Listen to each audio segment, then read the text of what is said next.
অসমৰ সংবাদ জগতত পুনৰ এখন কাকতে আচলতে ভুমুকি মাৰিবলৈ আহিছে। অসম বাৰ্তা নামৰ কাকতখনে অহা 31 মাৰ্চ তাৰিখৰ পৰা দৈনিকভাৱে প্ৰকাশ হ'ব। বাতৰিখন 2019 বৰ্ষৰ জানুৱাৰী মাহত আত্মপ্ৰকাশ হৈছিল মাজুলীৰ পৰা, নদীদ্বীপ মাজুলীৰ পৰা, আৰু সেই কাকতখনে এতিয়া বৰ্তমান দৈনিক হিচাপে আত্মপ্ৰকাশ কৰিবলৈ গৈ আছে। আৰু সেই উদ্দেশ্য আগত ৰাখি অহা 31 মাৰ্চ তাৰিখে আমি গুৱাহাটীৰ PWD যি ভৱন আছে তাত আমি আমাৰ 4ৰ্থ বৰ্ষপূৰ্তিৰ আয়োজন কৰিছোঁ। সেই বৰ্ষপূৰ্তি অনুষ্ঠানত আমি অসমৰ কেইবাজনো বিশিষ্ট ব্যক্তি লৈ আচলতে আমাৰ অসম বাৰ্তাৰ যিকেইটা বঁটা আছে বঁটাকেইটা আমি প্ৰদান কৰিবলৈ আগবাঢ়িছোঁ।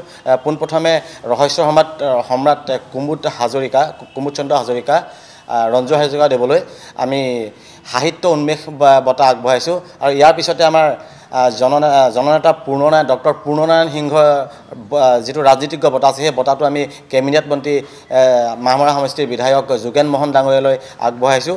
আৰু ইয়াৰ পিছতে হোমেন বৰগোহাঁই সাংবাদিক বঁটা, যিটো সেই সাংবাদিক বঁটাটো আমাৰ বিশিষ্ট জ্যেষ্ঠ সাংবাদিক মনোজ কুমাৰ গোস্বামী দেৱলৈ আগবঢ়াইছোঁ। আৰু তাৰ আচলতে অতি ব্যক্তিকৰ্মীভাৱে আমি এটা কলাগুৰু বিষ্ণু প্ৰসাদ ৰাভা সাংস্কৃতিক বঁটা আচলতে যুৱ প্ৰজন্মৰ মাজত আচলতে তেওঁলোকৰ যি প্ৰতিভা, সেই প্ৰতিভাসমূহ আচলতে সুন্দৰভাৱে বিস্তাৰিত কৰিবৰ বাবে আমি উৎসাহ যোগোৱাৰ বাবে আমি এজন যুৱ প্ৰজন্মৰ কণ্ঠশিল্পীলৈ আগবাঢ়িছোঁ, যিজনৰ নাম হৈছে প্ৰাণদীপ হাজৰিকা তেখেতক। আৰু ইয়াৰ পাছতে আছিলে ND24ৰ জ্যেষ্ঠ সাংবাদিক ধ্ৰুৱজ্যোতি বৰা, তেখেতলৈ আজি 2024 বৰ্ষৰ আমি তপ্ত কাঞ্চন অসম বঁটা আগবঢ়াইছোঁ।